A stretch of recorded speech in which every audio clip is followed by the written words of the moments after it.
Samagra Shiksha, an integrated scheme for school education from pre school to class 12 ಅಂತ ಇದೆ. So ಇಲ್ಲಿ ಏನ್ ಹೇಳ್ತಾ ಇದ್ದಾರೆ ಅಂತ ಕೇಳಿದರೆ, ಒಂದು ಬಹಳಷ್ಟು ಮೊದಲಿಗೆ ಇರುವಂತಹ ಎಲ್ಲ ಸರ್ವ ಶಿಕ್ಷಾ ಅಭಿಯಾನ ಆಗಿರಬಹುದು, ದಟ್ ಈಸ್ SASA, ಮತ್ತು ರಾಷ್ಟ್ರೀಯ ಮಾಧ್ಯಮಿಕ ಶಿಕ್ಷಾ ಅಭಿಯಾನ್ RMSA ಅಂತ ಆಗಿರಬಹುದು, ಮತ್ತು ಶಿಕ್ಷಕರ ಶಿಕ್ಷಣ ದಟ್ ಈಸ್ ಟೀಚರ್ ಎಜುಕೇಶನ್ ಅನ್ನ ಎಂಟೈರ್ ಥಿಂಗ್ ಅನ್ನ ತಗೊಂಡ್ಬಂದ್ಬಿಟ್ಟು ಒಂದೇ ಕಡೆ ಹಾಕಿರುವಂತದ್ದು ಸಮಗ್ರ ಶಿಕ್ಷಾ.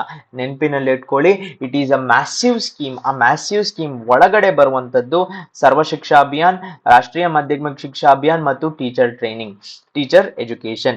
ಶಿಕ್ಷಕರು ಮತ್ತು ತಂತ್ರಜ್ಞಾನದ ಮೂಲಕ ಶಾಲಾ ಶಿಕ್ಷಣದ ಗುಣಮಟ್ಟವನ್ನು ಸುಧಾರಿಸಲು ಒತ್ತು ನೀಡುತ್ತದೆ. ಸ್ಕೂಲ್ ಎಜುಕೇಶನಿನ ಕ್ವಾಲಿಟಿ ಥ್ರೂ ಟೀಚರು ಮತ್ತು ಟೆಕ್ನಾಲಜಿ ಎರಡೂ ಸೇರಿಸಬೇಕು. ಎಡ್ ಟೆಕ್ ಅಂತ ಏನ್ ಹೇಳ್ತೀವಿ, ಎಜುಕೇಶನ್ ಪ್ಲಸ್ ಟೆಕ್ನಾಲಜಿ ಎರಡೂ ಸೇರಿಸಬೇಕಾದಂತಹ ಒಂದು ವಿಷಯ ಈ ಎಂಫಸಿಸ್ ಕೊಡುತ್ತೆ. ಮತ್ತು ಉಚಿತ ಮತ್ತು ಕಡ್ಡಾಯ ಶಿಕ್ಷಣದ ಮಕ್ಕಳ ಹಕ್ಕು RTE ಕಾಯ್ದೆಯನ್ನು ಅನುಷ್ಠಾನಗೊಳಿಸುವಲ್ಲಿ ರಾಜ್ಯಗಳನ್ನು ಬೆಂಬಲಿಸುತ್ತದೆ. ಸೊ ಸ್ಟೇಟ್ಸ್ಗೆ right to children to free and compulsory education RTE act ಇಂದ ಏನಿದೆ ಅದನ್ನ ಇಂಪ್ಲಿಮೆಂಟ್ ಮಾಡಬೇಕಲ್ಲ, ಆ ಇಂಪ್ಲಿಮೆಂಟ್ ಮಾಡೋದಕ್ಕೆ ಸ್ಟೇಟ್ಸ್ಗೆ ಹೆಲ್ಪ್ ಆಗತ್ತೆ. ಮತ್ತು ಇದು ಸೆಂಟ್ರಲಿ ಸ್ಪಾನ್ಸರ್ಡ್ ಸ್ಕೀಮ್. ನೆನಪಿನಲ್ಲಿ ಇಟ್ಕೊಳ್ಳಿ, ಎಸ್ ಫಾರ್ ಸಮಗ್ರ ಶಿಕ್ಷಾ, ಎಸ್ ಫಾರ್ ಸ್ಪಾನ್ಸರ್ಡ್. ಸೆಕ್ಟರ್ ಆದ್ರೂ ಎಸ್ ಬರುತ್ತೆ, ಬಟ್ ಸ್ಪಾನ್ಸರ್ಡ್ ಅಂತ ನೆನ್ಕೊಳ್ಳಿ.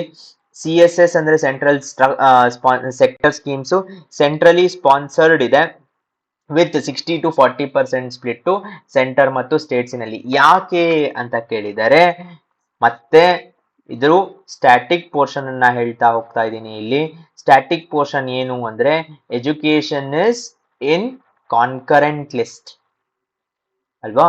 So concurrent list of Schedule 7 ಅಲ್ಲಿರುವ ಕಾನ್ಕರೆಂಟ್ ಲಿಸ್ಟ್ ಅಲ್ಲಿ ಇರೋದ್ರಿಂದ ಸೆಂಟರ್ ಇದ್ದು ರೆಸ್ಪಾನ್ಸಿಬಿಲಿಟಿ, ಸ್ಟೇಟ್ ಇದ್ದು ರೆಸ್ಪಾನ್ಸಿಬಿಲಿಟಿ, ಇಬ್ರು ಆ ವಿಷಯದ ಬಗ್ಗೆ ಒಂದು ಲಾಸ್ ಅನ್ನ ಮಾಡ್ಬೋದು, ಇಂಪ್ಲಿಮೆಂಟೇಷನ್ ಅನ್ನ ಮಾಡ್ಬೋದು. ಸೊ ಹಾಗಾಗಿ ಕೆಲವಷ್ಟು ಸ್ಕೀಮ್ಸ್ಗಳು ಸೆಂಟರ್ ಫುಲ್ಲಿ ಫಂಡ್ ಮಾಡುತ್ತೆ, that will be a central sector scheme. But ಇದು ಮಾತ್ರ central sponsored scheme with 60 to 40% funding split between centre and States ಆಗತ್ತೆ. ದೆನ್ ಇನ್ನೇನಾದ್ರೂ ಇದೆಯಾ? ಕೇಂದ್ರ ಮತ್ತು ರಾಜ್ಯಗಳ ನಡುವೆ 60 to 40% ನಿಧಿಯ ವಿಭಜನೆಯೊಂದಿಗೆ ಕೇಂದ್ರ ಪ್ರಾಯೋಜಿತವಾಗಿದೆ, ಅದು ಸ್ಪ್ಲಿಟ್ ಆಗತ್ತೆ. ಮುಂದಿನ ಭಾಗ ಏನು ಅಂದ್ರೆ ಪ್ರೇರಣಾ ಅಂತ ಸ್ಕೀಮು. ನೆನಪಿನಲ್ಲಿ ಇಟ್ಕೊಳ್ಳಿ, ಪ್ರೇರಣಾ ಅನ್ನುವ ಸ್ಕೀಮು ಮಿನಿಸ್ಟ್ರಿ ಆಫ್ ಎಜುಕೇಶನ್ ಅಲ್ಲಿ ಬರುವಂತದ್ದು. ಪ್ರೇರಣಾ ಅಂತ ಹೆಸರಿದೆ ಅಂತ ministry of women and child development ಗೆ ಹಾಕೋದಲ್ಲ.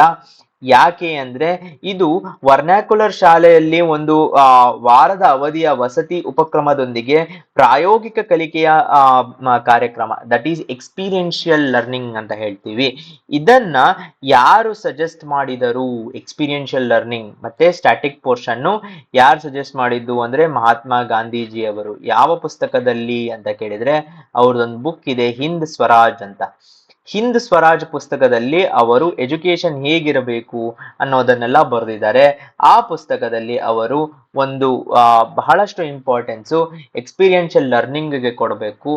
ಆ ಪಾರ್ಟ್ ಅನ್ನ ಇಟ್ಕೊಂಡು ವೀಕ್ ಲಾಂಗ್ ಒಂದು ವಾರ ಮಟ್ಟಿಗೆ ವರ್ನಾಕ್ಯುಲರ್ ಅಂದ್ರೆ ಅವರ ಭಾಷೆಯಲ್ಲಿ, ಯಾರು ಸ್ಟೂಡೆಂಟ್ಸ್ ಇರ್ತಾರೋ ಅವರ ಭಾಷೆಯಲ್ಲಿಯೇ ಮಾಡಬೇಕು ಅಂತ. ದೆನ್ ಪ್ರತಿಷ್ಠಿತ ಸಂಸ್ಥೆಗಳ ಮಾರ್ಗದರ್ಶನದಿಂದ ದಟ್ ಈಸ್ ಇನ್ಸ್ಟಿಟ್ಯೂಷನ್ಸ್ ಇಂದ ಮೆಂಟರ್ಶಿಪ್ ಅನ್ನ ಕೊಡಬೇಕು ಅಂತ. ಕರಿಕ್ಯುಲಮ್ ಹೇಗೆ ಅಂದ್ರೆ 9 ವ್ಯಾಲ್ಯೂ ಬೇಸ್ಡ್ ಥೀಮ್ಸ್ ಮತ್ತು ಪಾರ್ಟಿಸಿಪೆಂಟ್ಸ್ ಅನ್ನ ವಸುದೈವ ಕುಟುಂಬಕಂ ಅನ್ನ ಅವರಲ್ಲಿ ಚೈತನ್ಯವನ್ನು ಸಾಕಾರಗೊಳಿಸಲು ಪ್ರೋತ್ಸಾಹಿಸುತ್ತಿದೆ. ಅವರ ಒಳಗಡೆ ತಗೋಬೇಕು ವಸುದೈವ ಕುಟುಂಬಕಂ ಅಂತ ಇರುವುದನ್ನ ಅಂತ ಹೇಳ್ತಾ ಇದ್ದಾರೆ. ಆ ಕರಿಕ್ಯುಲಮ್ ಇಂಪಾರ್ಟೆನ್ಸು ಅಲ್ಲಿದೆ.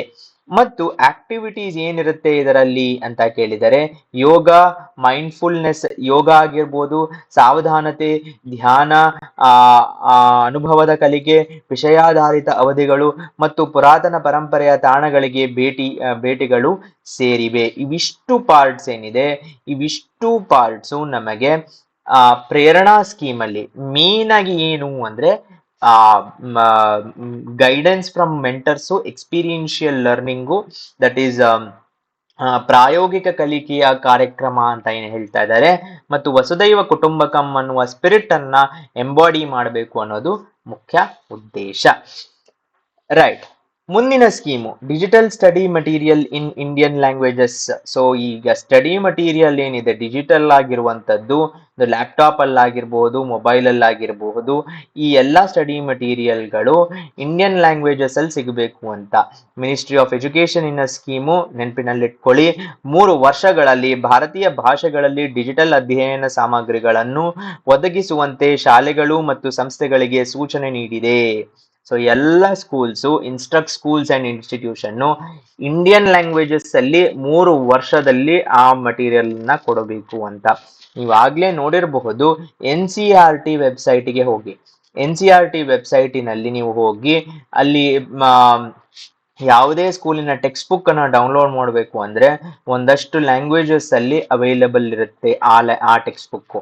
ಬಟ್ ಫಾರ್ ಎಕ್ಸಾಂಪಲ್ ಯಾವ್ದಾದ್ರು ಸ್ಟೇಟ್ ಸಿಲೆಬಸ್ಸಿನ ಸ್ಕೂಲ್ಸ್ ಆಗಿದ್ರೆ, ಅಥವಾ ಇನ್ಯಾವುದಾದ್ರೂ ಬೇರೆ ಕಲಿಕ್ಯುಲಮ್ ಆಗಿರ್ಬೋದು, ICSE ಆಗಿರಬಹುದು, ಅಥವಾ IGCSE ಆಗಿರಬಹುದು, ಈ ಯಾವುದು ಕರಿಕ್ಯುಲಮ್ಸ್ಗೆ ರಿಲೇಟೆಡ್ ಆದಂತಹ ಪುಸ್ತಕಗಳನ್ನ ಆ ಸ್ಕೂಲ್ಸು ಮತ್ತು ಇನ್ಸ್ಟಿಟ್ಯೂಷನ್ಗಳು ಆ ಲ್ಯಾಂಗ್ವೇಜಿನ ಅಂದ್ರೆ ಮದರ್ ಟಂಗ್ ಲ್ಯಾಂಗ್ವೇಜ್ ಯಾವ್ದಿದೆ ಆ ಇಂಡಿಯನ್ ಲ್ಯಾಂಗ್ವೇಜಸ್ ಅಲ್ಲಿ ಪ್ರೊವೈಡ್ ಮಾಡಬೇಕು 3 years ಅಲ್ಲಿ.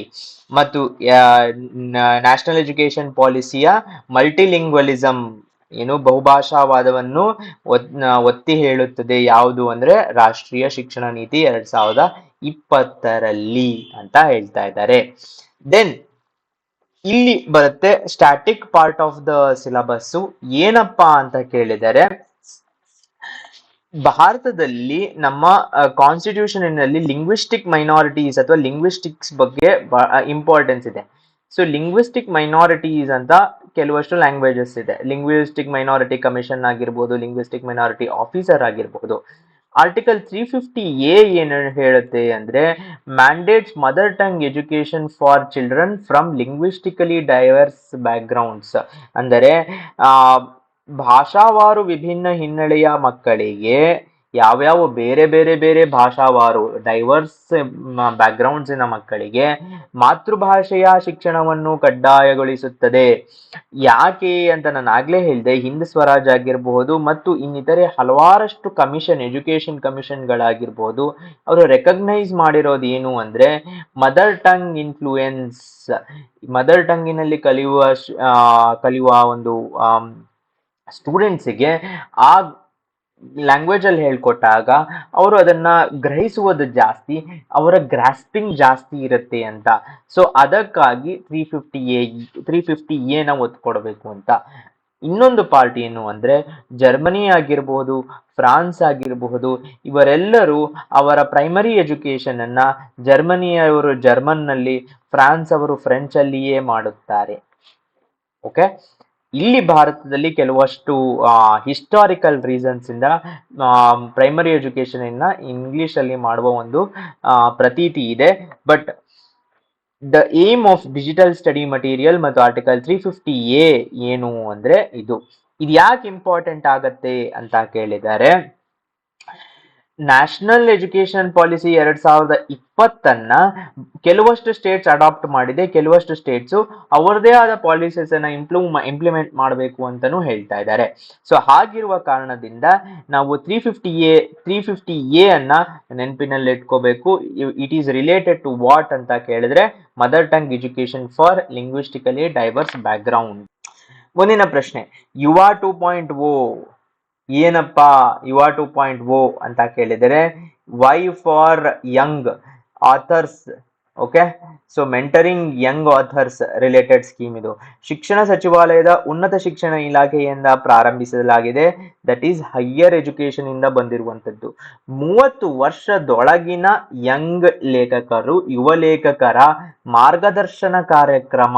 It is a mentorship programme. ನಾನು ಒಬ್ಬ ಲೇಖಕ ಆಗಬೇಕು, ನನಗೆ 30 ವರ್ಷಕ್ಕಿಂತ ಕಡಿಮೆ ಇದೆ, ನಾನೊಬ್ಬ ಲೇಖಕ ಆಗಬೇಕು ಅಂದ್ರೆ ಅದಕ್ಕೆ ಮೆಂಟರ್ಶಿಪ್ ಕೊಡ್ತಾರೆ.